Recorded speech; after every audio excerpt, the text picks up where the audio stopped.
TOEFL IBT, speaking 26.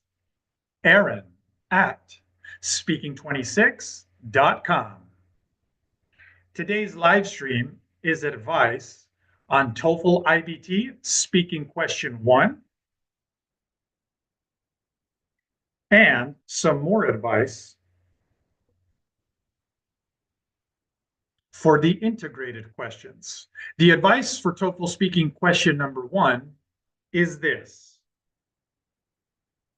You guys will score higher on your TOEFL. You will finish your TOEFL faster and be completely done with it forever when you do a better job of analyzing the questions. Did you underestimate the advice I just gave you? Did you think that was nothing revolutionary, nothing profound, nothing that would help you? If you did, you're wrong. For those of you who know better, for those of you who see me showing more verifiable passing TOEFL scores than anybody in the world, you know to pay attention to all of my advice. Good job. I believe in you passing more than other people passing. Verifiable passing scores. Aaron didn't say he's the oldest. He didn't say he's been doing it longer. He didn't say he was randomly born a year before anybody. He said he's shown more verifiable passing scores than anybody has. And that's a fact. So for you guys to benefit from my advice, analyze speaking questions number 1 more carefully. What do I mean? Well, I mean, just in the past 48 hours alone, I had 3 pharmacists all agree with me that they could immediately be scoring more points, not something that's going to take 6 weeks or 6 months. They could immediately use what I gave them to score higher that I'm now going to give you. And that's this. Instead of doing what you're already doing, which is reading the question in a fast way, reading speaking question number 1 as fast as you can so that you can start the 15 seconds to prepare before the actual 15 seconds has started. You're trying to give yourself more time to prepare because you feel that 15 seconds isn't enough time to prepare. You want more time to prepare. So instead of analyzing the questions carefully, you quickly go to preparing your reasons and examples and probably your fake personal example. And what you should do instead, what the 3 pharmacists in just the past 48 hours alone have agreed with, is that when they review the question more carefully, they find that they weren't paying attention to words from the question. They tell me something like this. Yeah, Aaron, I guess I just read it quickly to get the general idea so that I could start preparing my answer. And they miss very specific things from the speaking question number 1. All right, here it is. Money time, 26 time, finishing your TOEFL forever time. Here it is. The smartest thing that one of those 3 pharmacists told me was this. Yeah, I need to pay better attention to the exact words from speaking question number 1. If it's in there, it's not in there by an accident. No, they chose very specific words to put in there. And I said, yes, a lot of work goes into creating these questions. This is why NABP respects the TOEFL. I don't know where your other speaking tests came from. I'm guessing they didn't come from ETS, and I'm not going to guess beyond that. But I don't know the level of integrity they're putting behind their test questions. I do know the level of research, testing, and high quality integrity that is behind the TOEFL speaking questions. How do you benefit from this? You benefit from this by realizing that you should pay much more attention to each and every specific word from speaking question number one. Instead of doing what you've been doing, which is reading quickly to get a general idea and then wanting to start your 15 seconds to prepare before the 15-second timer has started, invest more of your time and focus to analyzing each word from the question. Like that smart pharmacist said during her epiphany, if the word is in the question, all of the words in the question, those are not accidents.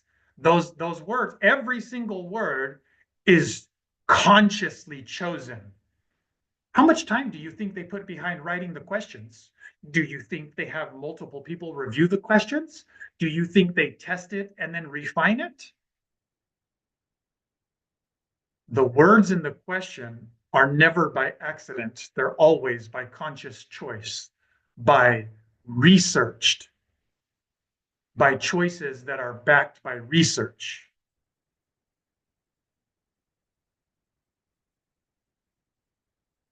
Spend more time analyzing the questions. Read them.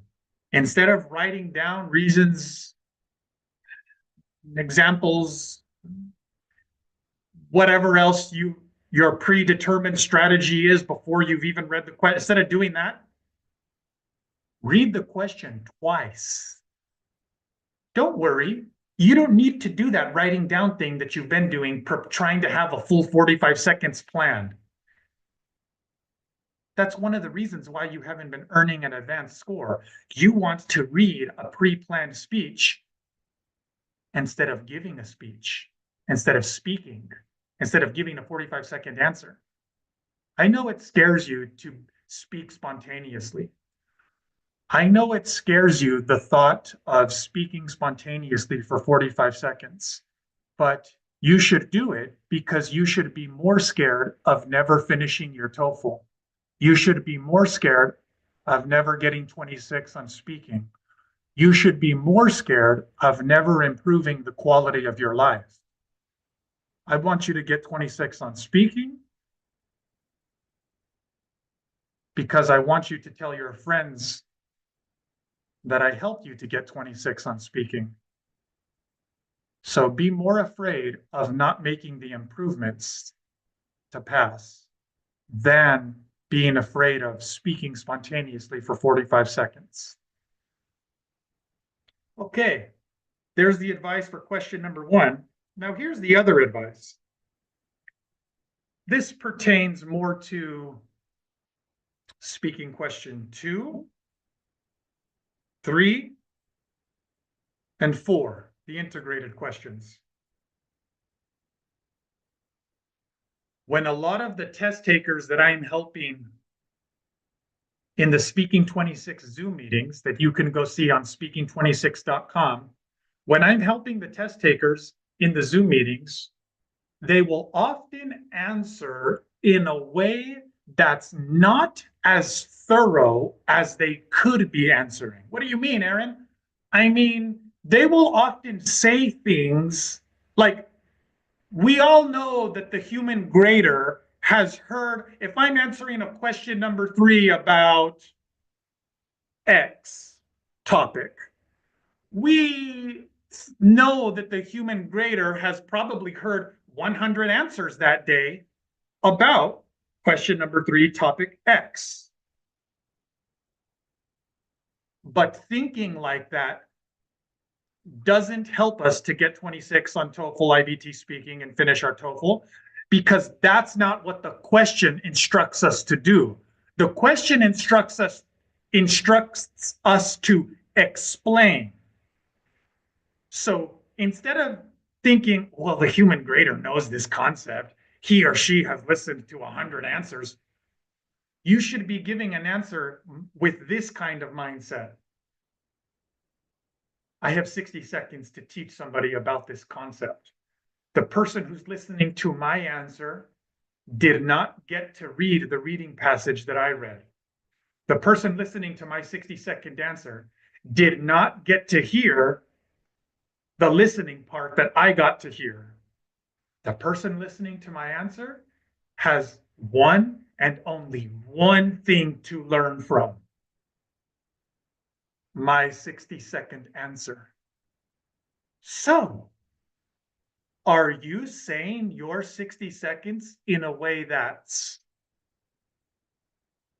friendly for a human's ears? A human who only gets one thing, your 60 seconds. They don't know anything except what you say in 60 seconds and how you say it.